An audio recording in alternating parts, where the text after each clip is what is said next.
Big opening, pass 5, pass 10, Perko's a man, and he goes all the way to the 15-yard line.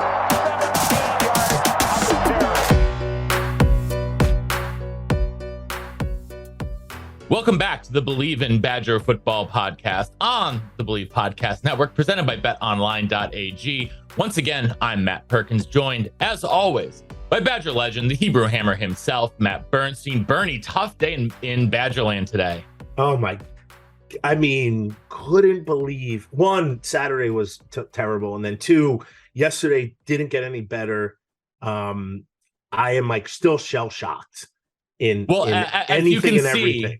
As you can see, if you're watching on video, both of us are in our morning black. We are attending a funeral. I'm in my believe in the Badgers still. Yeah, we still believe. I'm wearing my funeral black for Coach Chryst. We are going to talk about this a lot. We're going to do a sort of a quasi-usual Monday morning fullback here for the first 15 minutes, and then we're going to get joined by Clint Cosgrove, our good friend, to talk about the big picture with this and how it's going to affect recruiting. He's been on the horn with a bunch of Badger recruits, talking with these kids about how the coaching change is going to affect their recruiting. So we'll find out a little bit more about that later. But first, before we get into anything, I want to remind you guys that we are brought to you by betonline.ag. They continue to be the number one source for all of your football betting needs this season. College, NFL, Canadian football, it doesn't matter. They've got the latest odds, matchups, player news, game trends, and more over at betonline.ag. Football not your thing? Well, A, you're probably not listening to this podcast. And then B, they've got more sports for you as well. MLB, MMA, tennis, boxing, golf, esports, you name it. They've got, I wonder if they have sailing. I used to be a competitive sailor. I think they've got rugby. I played rugby for 10 years. I mean, they got all rock, paper, scissors. If you can bet on it, they've got it over at betonline.ag, including your favorite Vegas casino games. So head on over to betonline.ag to join and receive your not 50, your 100% welcome bonus. That's right. We've upped it for you guys now. We're not just going to take it times 1.5. We're going to double your money. You deposit it in betonline.ag using our promo code BELIEVE. That's BLEAV. They are going to double your money when you deposit and make your first online sports wager. That's over at BetOnline, where the game starts. I feel like Believe didn't do that. We did that. We're giving everyone our money. Well, I feel like Coach Chryst can hand out some money now, too, because he just got paid. Who knows what he got paid? There's a lot of... Who knows? It's supposed to be one number. They said in the press conference it's much less. What's much less than 16 million? Who cares? It's $1 million. I'm sure tagged next to it. That's a lot more money than I have by $1 million. So, Bernie, you're house poor, so it's okay. But I got an email from my bank today saying thank you for your mortgage, and then you look at your bank and you're like, well, we're going to be eating Kraft, mac and cheese for the next week, if that. Could be worse. Generic stuff, actually. I ate ramen 4 nights last week. But ramen's good, though. Yeah, ramen's delicious, and we made it with some Korean barbecue in it. Mixed in with the ramen. It was actually really good. That is good. Anyhow, let's talk briefly about the action on the field Saturday that led to where we are right now. So I don't want to take this and kill guys. I feel like, obviously a lot's been going on behind the scenes. So I'm a semi-conspiracy theorist. I don't like to believe them, but I like to think that these things something could be there. To me, it's more of the lackluster excitement to be a Badger on the field. Everyone's like, go about your business and, do your job. But it doesn't seem like there's emotions and excitement and people looking like football is the most fun thing that they are doing at that time. It looks like going through the motions. Yeah. And that hurts, right? Like as someone who played, listen, I've been blown out in my career also. And it's terrible. It's probably the worst thing that could possibly happen. You're almost at ground zero, like you're at the bottom of the barrel. Yeah. And then to happen 2 weeks in a row and one at home and to play the way that they played is to me it's really sad. I feel horrible for these dudes. Yeah, and on top of it, it's not just getting blown out at home. It's getting blown out at home by your former head coach who left the program and had been worked. I I think Burnout, you and I talked about this a little bit offline. I have some friends around the Illinois program, and they've been prepping for this game for 3 weeks. They literally threw out a game in weeks 3 and 4. They didn't prep for their opponents. They were prepping for Wisconsin, and it showed. But what really disturbed me was the offensive line. I thought that might have been the single worst offensive line performance, at least in the past half decade, if not longer than that. Like, that was really, really bad. I would say as a group, it was pretty bad. And that's right. It's not an individual thing. I agree. I think it's bigger than just an individual, because you don't see a unit perform that poorly. We've seen 1 or 2 players perform, have really bad games. That happens. We all have bad games, bad days, whatever. You've had bad days on the field before. I sure have. Not like I played college football, but in all of my other athletic endeavors, it was really bad up front. But the fact that the entire unit it was like they looked as lost as the defense did against Ohio State, and that's really disturbing for an offensive line unit coached by Bob Bostad. I completely agree. So then my conspiracy theory is, where's that coming from? What's the root of the problem with the Badgers? Because it's not. It's definitely terrible. Did we put all our eggs in the Graham Mertz basket? He looked okay at the end, but at the end we were losing by so much it didn't really matter. I think, to me, one of the check marks in the negative for Coach Chryst for me was not having a special teams coach. Yeah, we're still doing terrible things on special teams. Even our best guys are doing it. What do we have? 2 fumbles on special teams? On special teams, you're asking a defense to basically go back out on the field and start from, like, they came off for 1 play, maybe a timeout. They kicked the ball off, and then they're back on the field with 20 yards to go. And half those guys are playing special teams anyway. Right. And so they're on the field for the right. play. Like, so you can't ask them to stop a team for 20 yards every single time they get the ball on the 20-yard line. It's virtually impossible. So I feel like that's a check mark. If I had to go through I don't really need to talk about the game. Everyone watched it. It was abysmal from A to Z. I don't think there was any standout players. We had too many guys get hurt. It was way too many guys get hurt. Rucci and Bell, I'm worried those tight end is now I think Rucci's going to be out. I don't know the full extent, so I'm not going to report anything. I'm not saying anything. They didn't look good. It didn't look good, and I would not be surprised if he's out for the year. And we're looking at Eschenbach and Franklin as the tight ends moving forward. Eschenbach looked okay to me. Eschenbach's solid. He'll get some more reps, and then he'll be fine. Eschenbach is solid, but he's not as good a blocker as Rucci, and he's not as good a receiver as Cundiff. Totally. But he's going to do it all, and he's going to have to step up. And he'll be fine. That's right. Not where I'm as worried. Skylar Bell, though, I think you could have made an argument was the best wide receiver on the team so far this season. Him and DK have kind of been 1A and 1B. And while I have a fair bit of faith in Marcus Allen, I still don't. I still worry. I still worry about that. But I mean, the bigger worry with the pass game is that if they can't block anyone, it doesn't matter. If they can't, well, for sure. I mean, they obviously couldn't. And Graham Mertz couldn't step up. He couldn't. You could definitely see his demeanor change. He wasn't stepping into throws. He had some guys wide open, and the ball just kind of drifted. There was one at the very end of the game. He could have bombed it, and it would have been a touchdown. But he didn't step into it because he doesn't trust that he has that pocket, which he doesn't. No. So, I get where that comes from. But you look at a guy like Brooks Bollinger, who would step into that and get crushed. Even Sorgi, who was rail thin, still did it, and he was getting killed. George was tough as nails, though, man. I don't disagree, but we got to have a guy who can do that, right? Mm-hmm. And the blocking's not going to be perfect every time. And the problem is the blocking's not perfect anytime. How long until Miles Burkett is the quarterback? So we can talk about I feel like we should talk about things that are potentially going to happen. Oh, here he is. With Clint Cosgrove. Uh-oh. Yeah, he's getting linked up to some audio right now. We're gonna let Clint, him get tell me there is hope. Also, Clint, tell me there is audio. It Clint, says there's audio and hope. There he is. Oh, yes. Okay. What's going on? What's up, brother? McDonald's run averted. All right. Yeah. All right. Well, thanks to Clint's wife for getting his McDonald's so he can hop on with us here for 15 minutes to talk about just what the bleep happened in the last 48 hours. Your thoughts, Burn. Clint? Your thoughts gosh, as someone who's been around the program for 30 years. I have a lot of thoughts, but I would love to hear what you think. I don't know, Burn. All right, so I'll go into it because this is kind of like you have to be more of more cleaner in what you're saying, I guess. Yes. So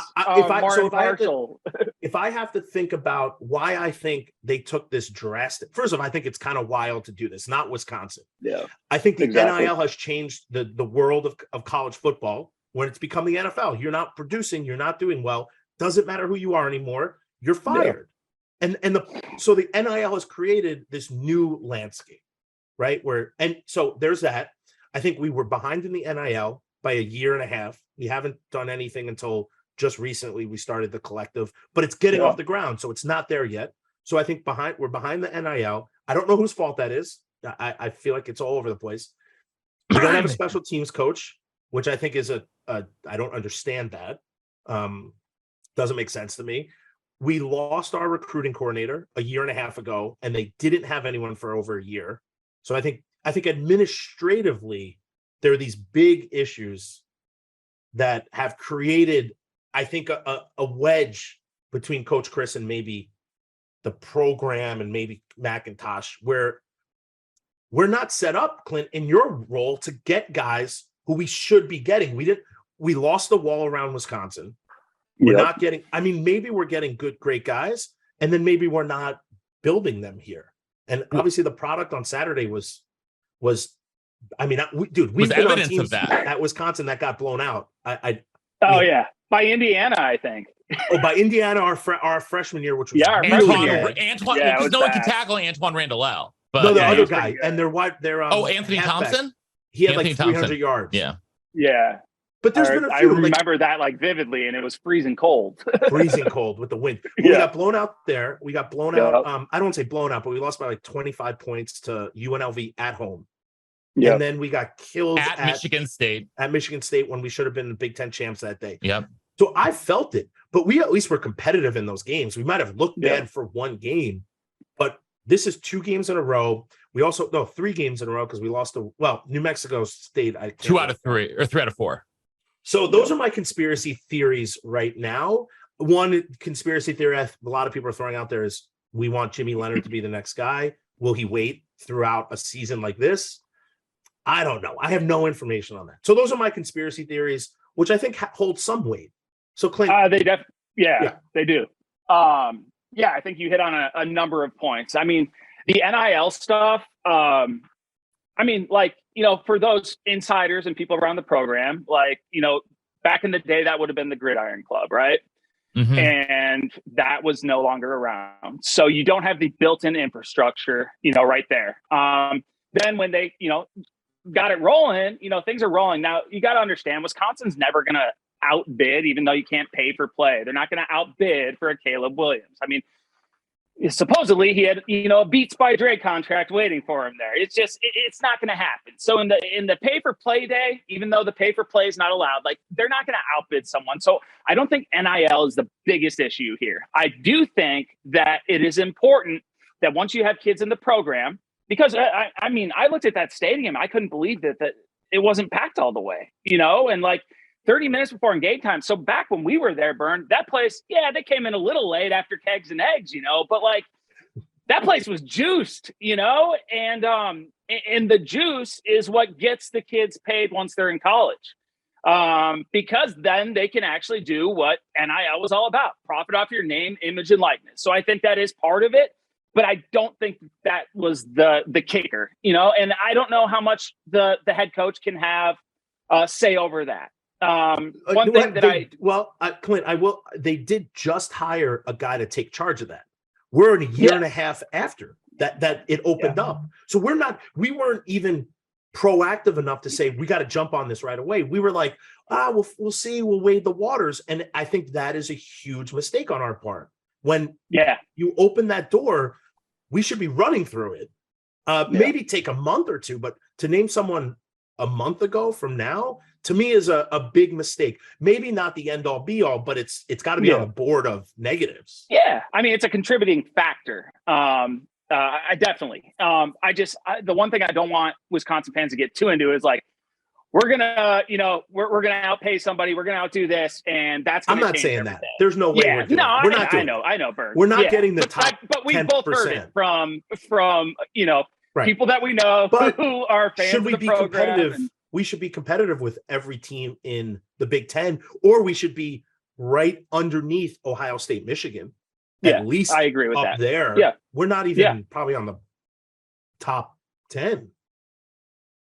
No, I don't know. Probably I'm not. Just saying I don't know either. And the funny thing with it is, I've talked to an Ohio State coach, and I'm like, guys don't really like to talk about this stuff, but like, it was illegal for so long. Yeah, he's like, exactly. It feels weird. It feels weird. It feels weird. It's like medical when marijuana opens up. Everyone's like, oh, I don't know. It's like, should I be doing this? Like, well, it's legal. Yeah.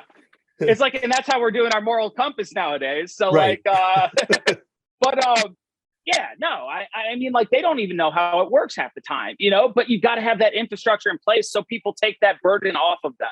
It can't be the coach's job to say, you know what, I'm the NIL guy and I'm the recruiting guy and I'm going to coach on Saturdays. So I think one of the things that you really hit on was the no recruiting department during last season. And maybe I'm biased and partial towards recruiting because that's, in my opinion, the lifeblood of everything. And that's what I spend all my time covering. So maybe there is some bias there. But to go without a recruiting department during a football season, it's not sustainable. It's and then no, at the end of the season, Clint, it's negligent. It's negligent for a program to not, in this day and age, to be in the Big Ten without a recruiting coordinator is negligent for having a competitive football team. Yeah, I'm gonna stay away from certain words. That's why I'm using that word, Clint. This is why I'm using that word and not you, because let me try to butter I don't it know up how you're going to have. We're just very upset. It's Monday and we're upset. It's Monday morning and we're upset. So let me butter Matt Perkins up. Please do. Talk me off the edge, my friend. I think it's to me, it's a miss, and that we are missing guys. We should be one. Saeed went to Michigan State, so already we're behind the 8 ball on. He could take guys with him, right? He could. His conversation. Well, he took recruiting coordinators, not coordinators, but recruiters with him. He took some of the key guys that they had with him. Right. So so listen, this is the business. So like he took our recruiting program and pillaged it for him to go. But listen, that's the day and age we live in. I'm not upset with him. I'm upset that we didn't have a guy ready to go. And I love Mickey one person Turner. Shouldn't be able to do that. No, right. And so what were we doing that these guys are all happy to jump ship to go live in East Lansing? You're telling me that's a better place? They doubled his salary. Yeah, I mean, that money talks. But I'll live in Ann Arbor for more money. I won't be happy about it. I'll do it. I mean, and then so I mean, like, Alba Hansbrough, phenomenal recruiter, good friend. Like, we've known him forever, right? There's good people in that department. It's just like, if you're going to take people that were already within the program, why did you wait until the end of the year to do it? So that is something where you can kind of question. It's not easy. Like, so the Wisconsin way has been, you recruit the guys you want. You don't recruit what everybody else wants. You win with the guys you have. You develop them, you coach them up, and you're going to be tougher than everybody else. And you talk about NIL era, not even the money involved. It's a different era. It's a different mindset, and the kids are different. And only for so long, I think, is the Wisconsin way, sustainable. And Coach Chryst is a great coach. He's a great person. He's done a hell of a job. I mean, look at his record. That does not look like the record of a fired head coach. But I think what people said is we feel like we're kind of losing that edge. And how long are we going to be able to sustain being Wisconsin by being Wisconsin? And I think winning enables. And when you win, people don't get to ask hard questions. When you start losing, then the hard questions come and somebody wants to have them paid for. And so it's almost like Coach Chryst is a victim of his own success because he did a great job. And then people expect more. And in the new era of football, X's and O's aren't always going to win you everything. Culture's not going to always win you everything. But there's certain things that you can do, put yourself in a position to succeed. I do think that Wisconsin, even in the NIL era, can lock a border around the state.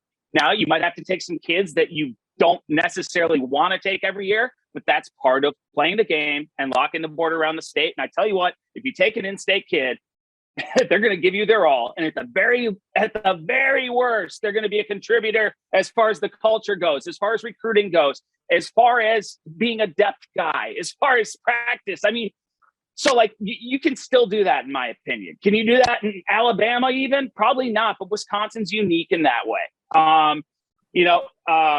And I just think a lot of it comes back to recruiting, and a lot of it comes back to people are not patient. A lot of it comes back to people are uncomfortable with change, whether it be from the outside or from the inside. And I just, everyone expected a lot. And it goes back to, I think he's a victim of his own success. And you have a guy on staff who he's at the top of everybody's list. Right. And so without, knowing too much about the situation, I think this might have been a year where he might have been, I don't want to say allowed, but he might have been, good to go somewhere else, and that's all speculation on my point. From what we know that has been reported and felt out there, like there were already many schools inquiring, I do know that tampering. I don't know if it's called tampering at this point, but I mean, there's a lot. And so part of me thinks that this move was as much, if not more, about keeping Jimmy than it was about Chryst. Because if Chryst is still the head coach next year, Jimmy's gone. So let me ask you this, Bernie, and I think you bring up a great point, Perko. Did anybody ever see Jimmy ending up being the head coach at Wisconsin? Like seeing him like a couple years like ago, was this coming or was this not coming eventually? Oh, I think this was coming eventually. I believe that. So my thought about Jimmy is, having literally no insight into this, is he's a Wisconsin guy. He loves the university. He could have left 3 years ago, 2 years ago, last year to be in the NFL. He could have been anywhere. He could have been head coach at any school. He could have been the D coordinator in the NFL or any other school. He could have been in Aranda. He could have left. Now he'd be at a head coach at some, top 20 school. He could have done it. He said no to all these different places. I think this was his goal. He doesn't need money. It's not financial. Nope. Jimmy, I think his competition is being the best defense in the nation, which he was for a number of years. This year, it's just off the rails, I think, for the program. It's an anomaly. And 8 new starters. A ton of new things. Listen, also the transfer portal, we're not hitting hard enough. I think that's, the NFL was here in college. And Clint, I would love to hear. I want to hear more things. I have some questions for you, but I think Jimmy was always going to be the head coach. It could have been, if Coach Chryst is still winning, it's next year, the year after, 5 years. There's no saying Jimmy in his head's like, I want to be a head coach somewhere else, or I want to be the D. The Packers are right up the road, and he could have got a job there. He could go there. He turned down a job as the DC as the Packers. Right. So what does that say? To me, that says, I want to be here, and I'm just going to do my job and wait it out. He's getting paid over $1 million a year in Madison, Wisconsin. Tell me what you need. If it's not financial, it's competition. He's, I don't know. So that's where I'm at. So also though, I want to chime in on that, because you say like $1 million in Madison is a lot. Yeah, $1 million in Madison is a lot. But when you look at the highest paid coordinators in the country, like that's like, and you look at what his value to the university, he's underpaid. And so, and part of that is it's a respect thing. And it's also like showing that like you not only does the university value the people, but they understand his worth to But the university undervalues every employee there. I think it's on a lot of universities. It's not just unique to Wisconsin. We're not the SEC where we just pay guys trillions of dollars. Like, we just don't do that. And we also, I think, have some kind of, we can't just pay people whatever we want. Can we? I don't know. Can you? It depends on where. It depends on who's. I guess it depends on where the money's coming from. Because a lot of these places will have like an endowed football coach, basically, where it's just like it's literally like the equivalent of the Gridiron Club pays the coach's salary. You're getting paid your salary. So Mike and Lucy, Petrino, Smith, whatever. Offensive coordinator. So Clint, let me ask you. They have like the linebackers coach endowed at some places. Because then you got guys who are going to be there who want to be there because they're getting paid. But I still think that the money is not the number one or number two, number three. He played 10 years in the pros. Jimmy doesn't need money. Kid. He doesn't need money. Clint, I have a question for you. Well, I have a bunch of questions. One is, you talk to a lot of high school guys. You don't need to highlight anyone. When you talk to them, not the Wisconsin only, is their mindset when you talk, are they saying, I can't wait to play at a school like X for these reasons? When does the NIL come into the conversation? And is that something you guys talk about? So it's funny you ask that, because there's very few times that a kid's going to proactively bring it up. And it's almost like you said, like, it feels weird talking about it. Like, I'm talking to a kid about getting paid to play college football. It's one of those things where you knew in the back of your mind, it went on some places. It wasn't going on at Wisconsin. If you have like a lineman, right? And he's, like at Wisconsin, they have that barbecue place that sponsors them. Can't be a huge sponsorship. But imagine if you had a bigger sponsorship. There must be a thought now in a potential college athletes coming into college saying, the O-line gets sponsored by X, whatever it is. I'm going to be part of that. Like, that's awesome. So there has to be that right now in recruiting in your world. That must be something that's very attractive. Yeah, it is. I mean, tell me, it's not like I had it hard off, but you told me I was going to get $100,000 to go and play college football. I was trying to pay to play, I wasn't getting paid to play. And so that does come into it. But the way that it's set up right now, there's certain teams and schools that are going to play that game, and the majority are not. They're going to say, here's the infrastructure put in place. Once you get here, this is how you're going to get paid, like you said, with the offensive line. So that does come into it. And anybody who says that it doesn't is either rich or, is very purposely naive. That they'll be in the NFL in a year and a half or something like that. So it does come into it, but it's not with the majority of kids, it is not the number one thing.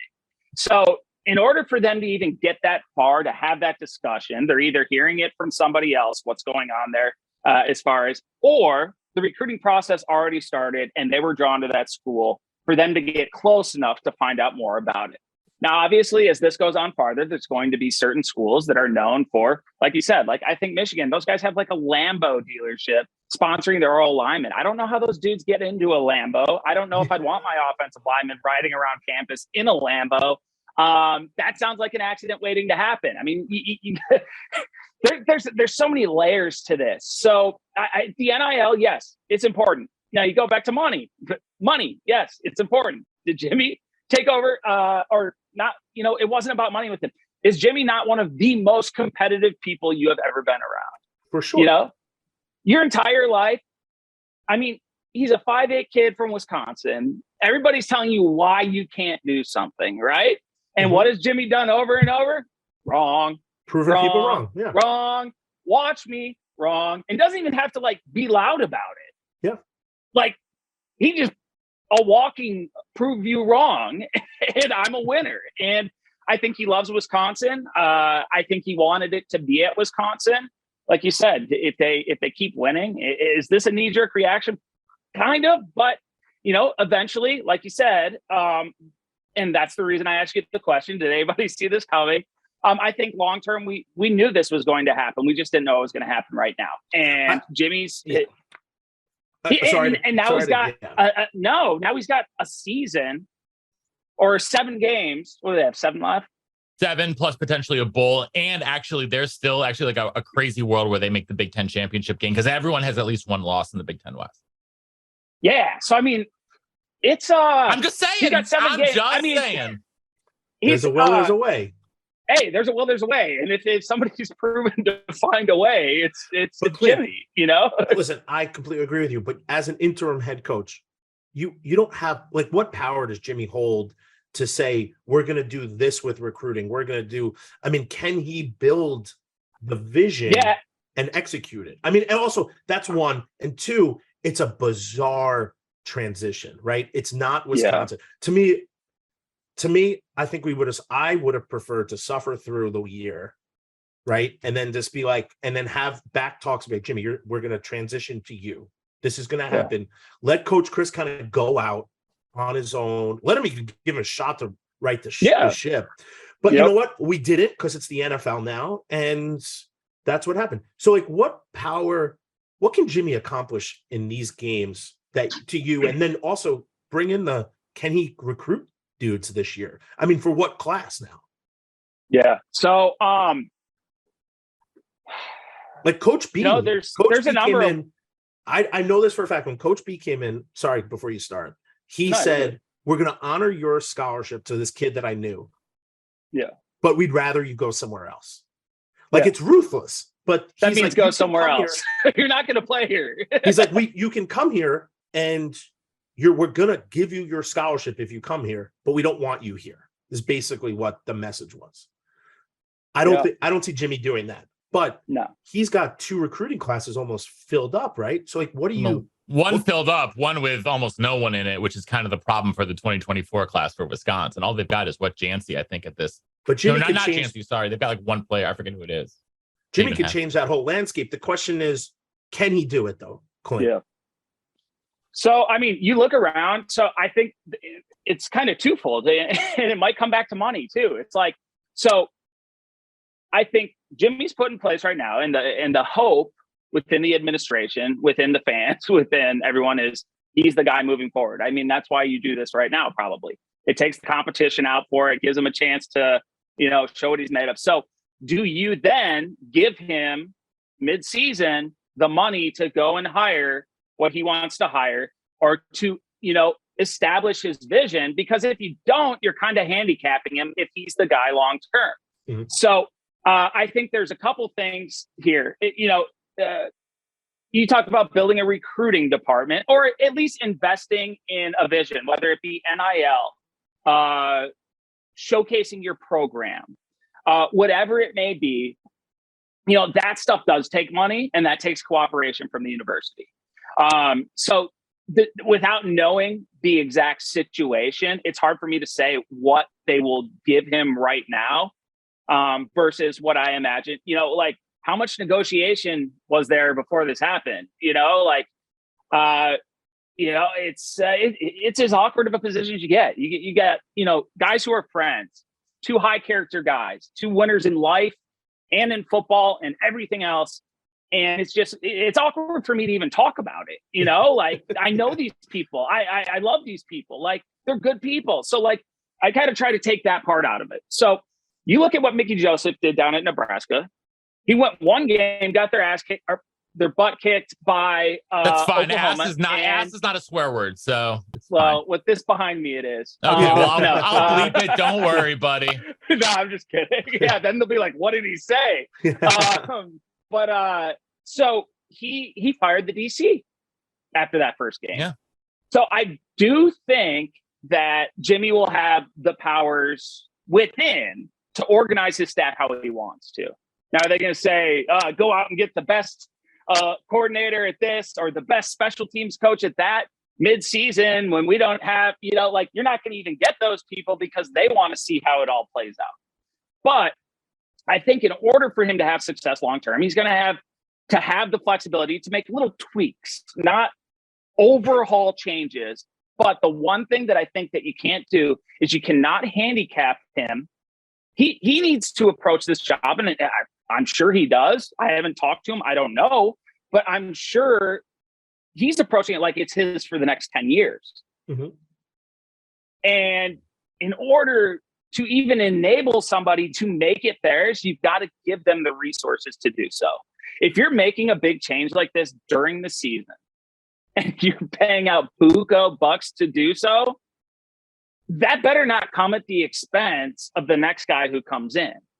So in order for Jimmy to have success, I have no question that Jimmy can be a great head coach, but you got to give him the resources to do so. And you got to give him right out the gate. And just knowing his personality, I don't think he's going to make sweeping far changes right away. He's very analytical. I think he'll observe, he'll watch. We know he's extremely intelligent. He's not just a gifted athlete, but he's gifted in a lot of ways. And I think one of them is he's not going to jump to any conclusions. It's hard to say. I do think that he will have the flexibility to make tweaks within staff. I really hope if they want to be successful that they give him the resources to put his plan in place right now. Mm-hmm. Otherwise, why did we do it right now? It's just going to impede them in the long run. And they are investing a lot of money in order to make this happen. So, if you're going to do it the right way or don't do it. And that's just my opinion. Totally. And I don't know how it's going to play out really. So I know the Badger Collective is taking off. Like it's off the ground. I know the guy in charge of it. They have a lot of top, Kellners involved. Like they got people who are going to build that up. So that will help, right? I think it's a great time for that. I think Jimmy has to come in. I think it's hard. He's in charge of the defense. You don't really, I can't even remember half the defensive coaches who were there when I was there. Scary that I can't JP, the guys who screamed at me. Yes, your dad for sure. Because but the DB's coach, when Bradford after Bradford, I 4 of them. I know, but I can't remember any of them. So Elmation, Ron Cooper, I think. Yes, I couldn't even tell that was who Dantes says yelled at him so much that he moved to linebacker. Yeah, so it's for me, I bring that up only because Jimmy has to take a very hard look at the offense and the coaches, right? The play calling, the whole nine. I know Jimmy's smart enough to do it. I don't think a lot happens this year. I think he's going to get on, tell people listen, you got to improve, or it's not going to be a good end of the year. What's that meeting called when you have the end of the year? Meeting. Your exit meeting. Yeah, your exit meeting is going to be pretty brutal. There's the exit. So I think Jimmy at this point has to kind of take a 5,000 foot view of the offense. I think the offense is in a ton of trouble right now. I can't say the defense isn't, that we have not played well. I think he has to hire a special teams coordinator. I don't honestly care who it is. I just want some dude in there who's in charge, who can make decisions, who can tell the rules of the game, who knows what's going on. I mean, Clint, who have you been talking to, Bernie? All I'm saying is when we didn't repunt in Ohio State because Coach Chryst got the wrong information from the ref, there should be a guy there saying, no, that's not right. This is wrong. We need to repunt. It was a shank and we need to do it. So I need that guy. I need to stop seeing fumbles. I need to stop seeing mistakes on special teams. It's killing me that we don't have someone who's there drilling the guys. Well, with Coach Chryst now exited, they have one more on-field staff position that they can fill, and that could be it's either going to be, for my money, a dedicated quarterback coach or a special teams coach, and it should be a special teams coach because Bobby Ingram is already coaching quarterbacks. I think Jimmy's got to take a hard look at the offense. I think the special teams needs extreme help. We don't have a guy. No, a special teams coordinator should be the position that is filled there. But Clint, to me, sorry, Matt, what's most important though, to me, is the recruiting. And I think the culture, it looks like we were on the field together. These guys don't look excited to be on the field. When I walked onto that field, it was the coolest thing I could have ever done. Coolest thing ever. Every single time. I just thinking of walking on, I'm getting goosebumps. The amount of excitement I had, listen, when you're getting blown out, you don't look excited. But for the first half, people were getting amped up. Like I remember just being amped no matter what. If I'm in a good block. Well, Bernie, you were always amped, man. You're always bumping your head on helmets and So that's what made it different. Right. But so where's that? I'm not saying the whole culture needs to change, but where's that excitement? Where's that just going out and having a freaking blast, ready to tee off on some other dude, going hard and just enjoying it. And you know, at the end of the day, did you give it your best? Are you happy with what you like? I can't say I was happy every game, but I can say that I tried in every, like, there was no game I'm like, I'm going to give it 50% today. Yeah. I'd be like, and I'm I not sure if I feel like going hard today. Yeah. But if I made a good block and the game was competitive, everyone knew I was jumping up and down. I was fired up. Oh, dude, even in practice. I was excited. So like, I totally agree. But it's just, I feel like that's lost. And I think if Jimmy can change that, then that already gives him next year to me.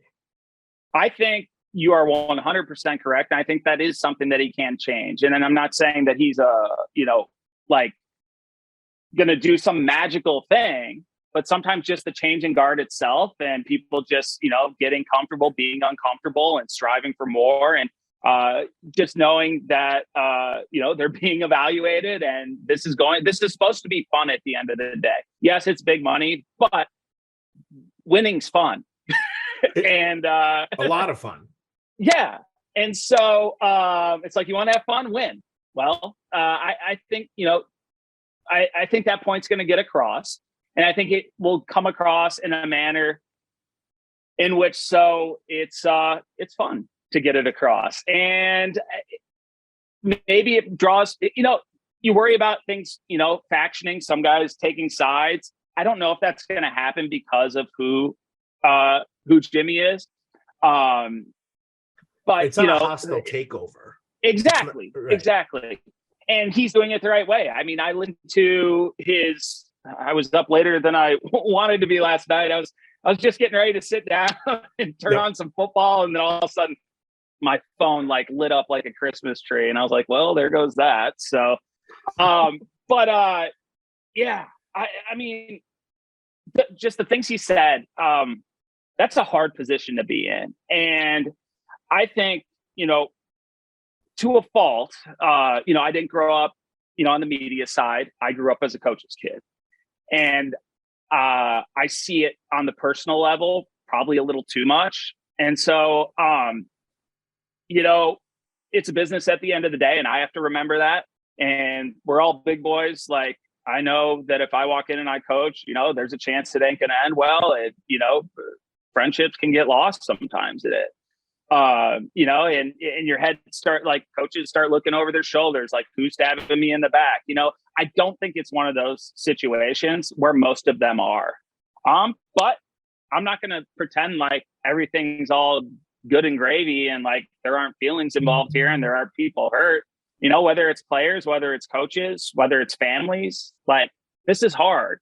If I'm the kid of Coach Chryst, like, my heart goes out to them. This is not easy. People would be like, oh, laugh all the way to the bank. Money don't buy happiness. Winning does.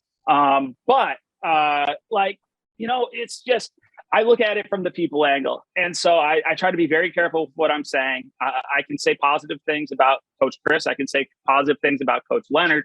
I have zero control over the situation. I want what's best for them and their families. I want what's best for the individual program, and I want what's best for the kids at the end of the day. And I think there's an opportunity for a lot of people to have some good things happen here. And, the people that I do know who are involved, I hope it all works out for them. And at the end of the day, I think everyone's looking in the same direction. They just don't know how to get there. Right. And wading through the weeds, so to speak, right now. So it'll be interesting to see how it plays out. I saw Coach Chryst 2-3 weeks ago. And you come up, we saying hi to everyone. Like, he's a great dude. Listen, I'm with you. Like, it's a tough situation. Jimmy played, he was a coach when Jimmy was there. He hired Jimmy, probably mentored him throughout this whole process. I'm sure Jimmy didn't, you looked at Jimmy on the press conference, didn't feel like he wanted this to happen. Like, it seemed like, no question. It seemed like he was being like elevated and like just really sad about it. Deflated and elevated. and I exactly. And I actually feel like that's a huge character trait that I love about Jimmy. Like, he loves his dudes. Coach Chryst loves his dudes. He's loyal. And I'm sure when that happened, he was probably like, no, I don't believe it. I was like that for 5 minutes. And then everyone sent me another text. So like, confirming. Well, I got like, Portrikis when I believe that guy. I don't believe You see what I see. You and I were texting. You told me you didn't believe it. Yeah, I was like, I said Rittenberg's word is gospel. No. Rittenberg's reporting is gospel, and you wouldn't believe it. You wouldn't believe it. Is he the one who did Brady too? But so I feel like it's just a terrible situation for the people. Like take the business out. Yeah. It's so sad, right? I feel so sad. Yeah. As someone who knows Coach Chryst, who played with him, I love him and I love Jimmy. But I think at the end of the day, it's still a business. We have to keep that in mind. Yeah. The product on the field just wasn't there. It's not up to the standards that we have set as ex-players, as the university has set, and even as Coach Chryst has probably said. Yeah. I do think it's a crazy, bizarre situation that it happened this way. And I don't know. It must be outside of like all these other factors. It must be like just a basic job interview for Jimmy. Like here's your 10 weeks to see what you can do.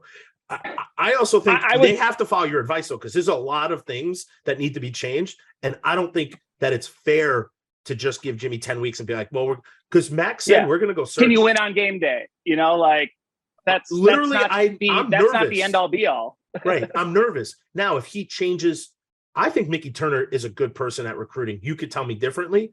I love him. I think he's great. I think he was thrust into this. He was a tight ends coach last year and was put into this position. I think he should hire you right off the bat and me. That's just what I think. Pay us a fortune. The Bash Brothers. Personally, I think Clint saying we can't sell people in Wisconsin? Listen to me out. Just hear me out. Oh, we can do it. Hear me out. Clint Cosgrove, Wisconsin Badgers Director of Player Personnel. Matt Bernstein, Czar of Culture. Czar of Culture. Czar of something. I know that. But have you talked to Jimmy? No, I'm not texting him during this time. Like this is, to me, this feels like, it feels, I don't want to get too like dark, but it feels like somebody passed away and I don't want to text somebody during that dark, that period. No, I'm not going to, I'm going to be there for Purdue. I'm probably see him and see some other guys. There's like 10,000 people going for this game. Hopefully still going. I mean, nobody, everyone, the thing is, when is it? The 22nd of October. Everyone's going to be a fan still. Like we're not losing fans because of this. Yeah. I'm nervous though about some transfer people who might be like, there's going to be but that's the thing though, Clint and Bernie, like these days, like there's going to be transfers no matter what. Yeah, there might be some more, but even if Coach Chryst stayed on, they're going to lose at least a half dozen guys because that's just the state of play. The world. But the question is, do we lose some of our better guys? Like you saw Braylon Allen's tweet was like, if you're not a fan of Coach Chryst, or if you don't love Coach Chryst, you're not a fan, or something like that. No, it was like you're part of the problem or something, right? Yeah, if you're not like the comments. First off, I don't like to read comments because I find that they're so rude and obnoxious. Oh, people are so mean. And these were just terrible about it. Like, do you see Jake Woods? They're unbelievable. Yeah, they're terrible. And Jake just goes, "You seem like a nice person." Yeah, I mean, it's people who can hide behind the handle and just say whatever they want. Yeah, keyboard warriors. He got really. I mean, if you look through some of those comments, first off, I don't agree with that. I don't. Think they're all wrong. I don't. I know, but I did just because you kind of throw this out there as the leader of the Wisconsin football team, and there are a lot of people who are like wanted Coach Chryst out for a long time, which is crazy to me. The guy's 68 and 22. What was he, Matt Perkins? 27. Like yeah, 68 and 27. How about this? Yeah, and I think Bo Pelini was 68 and 26 when he went out. But that's mind-boggling. Okay, so does a Braylon Allen jump ship? Does he go to the transfer portal and say, I'm going to go to Alabama and get to the NFL and be the top pick? If he goes to Alabama, does he necessarily, Doesn't mean he plays, but is that, Clint, in your world now, are you seeing a lot more of this? Like, is this something new to you? Like, you almost have to, are you looking at college players because now they're transferring and coaches are calling and saying, what about this guy? Yeah. So like, I think in today's day and age, it's more than just having like a player personnel guy. It's like having like a general manager type where this guy's evaluating your current roster, looking at other rosters across the nation, looking at deficiencies. Gone are the days where I'm just taking 3 DBs because 3 DBs are graduating. Mm-hmm. I'm looking at the roster. I'm evaluating what's out there. I'm evaluating every option. I'm evaluating guys, NFL teams, they're evaluating the film of every single person in the league. They don't know if these guys are going to be free or not, but the second they are, they want to have, they got to go into the computer and be like, what's our eval of this guy? What's he worth to us? Can we snag him? And can we do it now? And I think that's the way you talk about the NFL and in college. And I don't know how many teams are doing that. I know some teams are evaluating their own rosters, but I think that's going to be a very important thing. The other thing that I want to bring up here, though, is everyone thinks the transfer portal is the instant fix. Transfer portal to me is used to patch little holes. But if you try to patch the big hole, you're patching a bigger hole every single year, and eventually it's not sustainable. Right. Looking at you, Mel Tucker. So when I interviewed Bielema after on our signing day show, I asked him about the transfer portal. I was like, a lot of new coaches come in, you feel the pressure to win right away. You guys, you've dabbled in the transfer portal, but you haven't majored in. And he's like, yeah, we've dabbled, but we're never going to major in it. And here's why.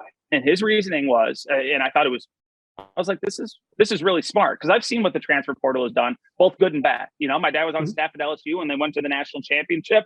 Joe Burrow was a transfer. Now that was pre, the open transfer portal. But at Texas Tech, they brought in some great guys, like Reggie Pearson was one of them.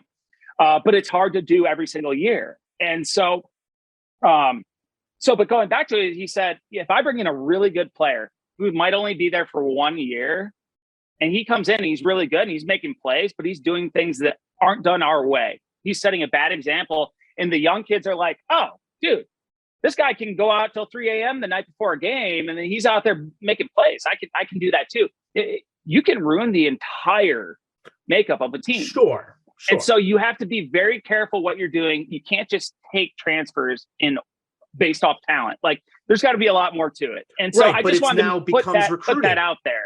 Right, yeah, but it becomes recruiting. And like you were saying about the NFL, is that they have these. So for me right now, I would be like, we need to look at quarterbacks who might not be happy across the nation. The NFL, I feel like that's an NFL mindset. Okay, who's the backup who played really well, who now is the guy got hurt, but now he's out again? I want to talk to that kid. And then I want to know what's his mentality. You're right. If he comes in and he destroys the locker room, you don't want that. But Coach B brought in Russell Wilson, and it made the locker room a trillion times better. Yeah, so yes, there's fewer examples of that, but that is a very good point, because but there are fewer, right? That's the ultimate. I mean, that's the ultimate, right? That's the ultimate. I'm not saying get 10 to 15 dudes, but I'm saying if you have a need, we have to be open to not only recruiting for sure, but you can't have a 17, 18-year-old kid come in and just be Braylon Allen. You got to sometime, or a Jimmy Leonhard. Those are also not easy to find. That's just not normal. What did Jimmy have 8 or 11 picks our freshman year? Yeah, or Sparky, these dudes who played Brett Bell, these guys who played their freshman year, one out of necessity, but two, they were good enough to do it. Yeah, right? As a Sparky was 153 pounds. No, he wasn't. No. He came on our show, told us he was 1147. He was putting weights into his ruds to get up over 150. Yeah, I used to put him in mine. I was Ronnie scrawny, and I was taller than him, he was at least jacked up. They're right. Who's the, you can't always guarantee the recruiting of some of these guys anymore. Now, I think the transfer portal has to be an option, and you have to keep your mind open. But yes, you're right. It has to be the right people, right? But we got Alex Lewis. I mean, these are pre-transfer portals from JUCO, and that dude didn't kill the locker room, and he was a God Squad guy. And he had God Squad, 25 sacks in a year. Amazing guy. So listen, the culture matters, and Jimmy's going to create this. I think he's going to create a gorgeous culture. You want to be around him, you want to play for him. You're excited. The dude is that guy, right? You want to be when I'm at the bar, you want to be around me. I know that. No question. People flock to Bernie. You're gonna have a good time if we're at one. Yes. But Clint, what is a recruiting coordinator like at a school something you'd be interested in? I don't have like off of just, is that something, or you just love what you're doing? You get to evaluate kids and like talk to them and like. I'm very happy with what I'm doing. Okay. It's yeah. I'm not trying to offer you anything. I don't. If Jimmy called me and was like, "Dude, we need a running back coach," I'd be like, "I'm gonna drive there. I'm in the car. I'm going." I had someone message me yesterday. I took a screenshot, sent it to Bernie. That said, "New coaching plan: Al Johnson to special teams coach, Bernie to running backs coach." And I'm like, done. Dude, We've got it. We have Jimmy, the Bernie, answer. just call me. Did you accept it yet? I would say yes, and you don't have to pay me a lot. You could pay yourself more, and I'll take a Should we call him right now and see? Get Mac on the horn. And Mac, what's the lowest you want for? What's the lowest you need me to be at? Okay, 200 grand. Okay, I'll be there. Okay, cool. 150. I'll be there still. How much are they paying? Like, how much does Mickey make? I have no idea. I really okay. Don't. Yeah, I'd be very interested to know how competitive they are in that side of things. It's boosted up since the Barry Alvarez days because he was notorious for not paying assistants, or not especially the lower. Like the coordinators got paid well, got compensated well, but the lower level guys didn't always under Bielema and Barry. Some of like the lower level guys. I know that was a lot of that was the transition. Like coaches weren't getting paid like they were today. Yeah, no, that's true. But you also got other. Right? Like people got cars and got other things. Yeah. But I think that happens at every school. You know, like you're not going to Texas and not getting like a tricked out Jag or something like that. Well, yeah. I mean, I grew up the newest caddy every year. Caddy, dude, like those every old school, you know, the ones that like floating. Yeah, it was great. Like it was beautiful. Like an El Dorado or something. Yeah. You know, driving on a cloud. I grew up at a Nakoma Country Club, thanks to, you know, that was one of the perks, you know, and so Wisconsin was always really good at that stuff, at making it special to be there. Mm-hmm. Like I had the greatest childhood ever, and I didn't know any different. You couldn't have told me any different because I grew up around the Wisconsin football program, and it was the greatest, coolest thing every single day. I got to go to practice. I got to go to the Playboy Mansion. I got to I look back at my childhood and I was naive. Like I got into coaching. I was like, yeah, this is the greatest thing ever, guys. Like you guys, why don't more people do this? And then like, I'm coaching. I'm like, today's like the new worst day of my life. Yeah. And, well, coaching everyone asks me like, why didn't you get into coaching? And I go, Brian White is the reason. You know, this dude was successful. He got Ron Dane. He got Anthony Day. He recruited some of the best players. Coach B comes in, wants to change things up, which I completely understand. Where did Coach White go? He went to Syracuse, Washington, Florida. I think he won a championship there. Yeah. Then he was in BC. Yeah, he was with BC Rams, and then Colorado State and now with Adazio, and I don't know where he is now. And I'm like, that's the reason you're going to have a family. But Clint, like you know, you guys moved around. That's why I got out of it. Yeah, because it's impossible. You really have to have a wife that's like, listen, I'm all in. Like we'll move every couple years. You have zero chance if you don't. Zero chance. You're going to end up divorced, miserable. And Coach White built a house out in Wisconsin, out somewhere, and it was beautiful. And then like 2 years later, he's like, "You're out." And then he left his kids, I think, in Florida because they were seniors, or one was a senior, one was a junior, to go to BC. And I'm like, dude, I can't do that stuff. Like it's rough. Yeah, it's rough. So I mean, But like when I got out of it, like I was planning on my plan was to get back in. I got out. I was like, I saw my dad. It's the same story you're telling. And that's why I like almost take these things personal. And I think of like the personal issue, or, you know, I see it on a personal level, but like I saw my dad with the success that he had, all of a sudden he's bouncing around to, you know, smaller schools, maybe not having a job for a year. And I'm like, this is absolute bananas. It's crazy. And then I was like, and then I looked at my other friends, like I was getting to the age where guys were starting to get, you know, the big boy jobs and then getting big boy fired. And I'm like, yeah, come to find out that people outside of football, like I was like, oh yeah, they want to hire a football coach, you know, like why wouldn't they? I was like, I'm going to go and, you know, sell or not sell, like any type of business. It's like the only jobs I found out when I was trying to get out that you can get are sales or some type of like insurance thing. It's like people don't see that as real life work experience. They're like, wait a second, I'm willing to work 100 hours, 110 hours a week. I only define my job getting done by if I win or lose. Like, I'm doing anything that I can, whether I know how to do it or not, I'm going to make it happen. Like, that's the mentality of a football coach. I'm like, how is this not transferable to me? Finding the grit, the ability to win, to succeed in any platform, no matter what, like, that's part of what being a great coach is. That's part of what being a great player is. And, getting off the tangent, but like, this is what you're dealing with. And I guess it just comes back to I'm making a bigger deal than I should about the personal element of it. But no, you're not. But you're not though. But you're not though. And I think that's the element that is left out too often among fans. Fan is short for fanatic. And we have to wrap it here because we've gone for over an hour already, which is crazy. I did not anticipate that. But hey, we have a lot to talk about. And how much will you make? 8 million, 9 million? Yeah, wouldn't that be nice? You know what? Actually, put it that way. Let's go. I was texting with my boss last night. I was like, so are you going to fire me? And if so, what's my retirement package? Now, listen, if there's a positive, that's a positive, right? Like, you get a lot of millions of dollars. There's generational wealth being built there. Sure, but it's not what we really want. And I think the personal level is what nobody really, like, that's the whole time I'm like, I got 500 texts yesterday. Like, everyone's like, oh, we're so happy this happens. But when you're listen, I'm a Jets fan. I don't care what happens to the coaching staff there. Yeah. I don't know them, and this is the NFL. Yeah. I know Jimmy, I know Coach Chryst, and you definitely feel family for them and the family. And it's what people don't understand. I completely get it. And it's hard, dude, you grew up in that world, so it's hard to take that out. And I don't want you to. Yeah, no, it is. And like, that's why I like to put it out there, because I'm making no buts about it. Like, that's how I was developed. I'm just excited to see Wisconsin trend back up. I feel like we've been trending down the last couple of years. I'm excited to see what it looks like. Jimmy has, I think, a kind of like an open slate. Hey, Miles Burkett, maybe he can throw it.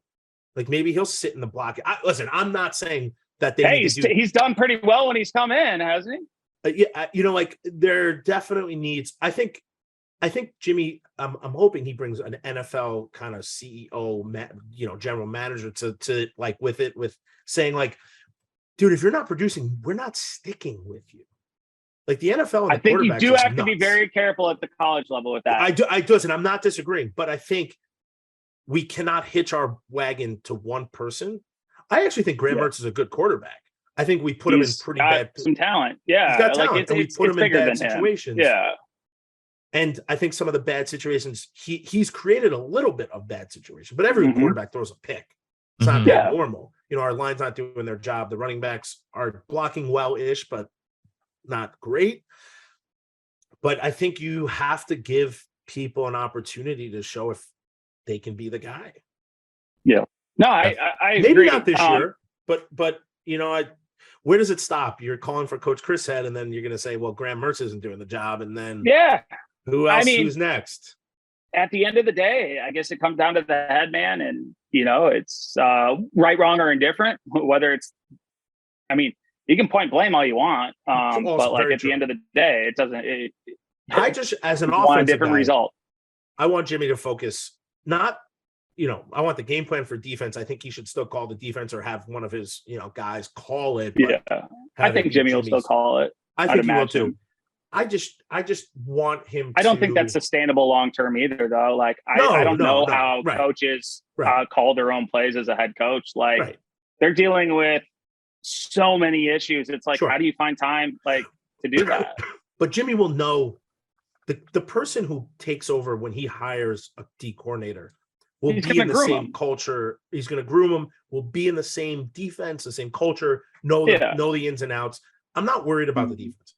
I'm worried about the offense, because there's a lot of pieces that are there that I feel like we're really struggling, and we have a lot of guys just got hurt. So, like, to me, it's going to be a struggle, and I hope people just understand that we're kind of in a place that you can't just say Jimmy's in next week, we're going to win by 40. Yep. But he needs to take a hard look at a lot of offensive things over the offseason, or even starting. I wouldn't be surprised if he wasn't there at like 5 a.m. going, man, I got a lot of work to do here. Well, just keep in mind, like, I'm sure he's had a plan for a long time. You weren't going to catch Jimmy with his pants down, like right. Whether it happened today or it happened 8 years from now, maybe the plan changes over that time, but Jimmy's got a plan. And so it'll be really interesting to see, how it all comes together. I wish the best for Coach Chryst. I wish the best for Jimmy, obviously. Maybe I'll try. Oh, no, I can't. I'll be at Malachi Coleman's announcement on the 22nd. So I won't be able to see you guys there, but it'll be interesting to see. I want to get your pulse on everything when you go back and hear how it all goes. Well, Clint, Perko, are you going to be there? I still can't travel because of my back. Oh, are you standing right now? I've been standing for 5 straight weeks. Yeah. You never stopped. I don't stop. You know what? It's done miracles for my health. For those of you who don't know, I have like a really wicked case of sciatica and I can't sit. And so I stand for 16 to 18 hours a day, or I have to lay on my stomach. That's why back. He's looking so trim. I've lost like 15 pounds because of it, probably 10 to 15 pounds because of it. They have people who will fix that for you. Well, I'm getting an injection soon, but in the meantime, 18 days too late, it sounds like. It is what it is. It is what it is. You know what? I'll take it. I'm taking the personal element out of this. My bad. All right, guys. Well, listen, Clint, this was a freaking honor. You're the man. Thanks for having me on, guys. It's always fun chopping it up. Well, I mean, you guys all know that Clint and I do a weekly recruiting show over on Badger Blitz, part of the Rivals.com network. An interesting one. Yeah, this week, Clint and I, we drop every Friday morning, and Clint and I, it's going to be fun talking what happens next to the Badger recruiting later this week. Burn, you and I will also be back later this week. We'll be back with John McNamara sometime, probably Tuesday or Wednesday, with you guys. And John probably hasn't slept yet. No, he hasn't. He texted me this morning. Poor guy. Yeah, John and Jake Kokorowski both are just like not. Oh yeah, Jake's got to be grinding it out right now. Jake probably hasn't slept since before the Illinois game. So I mean, hey, I feel him. So, but make sure you guys are following Clint at Rivals_Clint everywhere on the social medias, and Burn Clint until next time. You can't say it, Clint. Burn, I can't. We can say on Wisconsin, and Clint. Keep up the great work. Go Rivals! Go football! Let's go Rivals! Football! Go Rivals! Yeah, go Rivals, baby! Go Rivals! Yeah, heck yeah!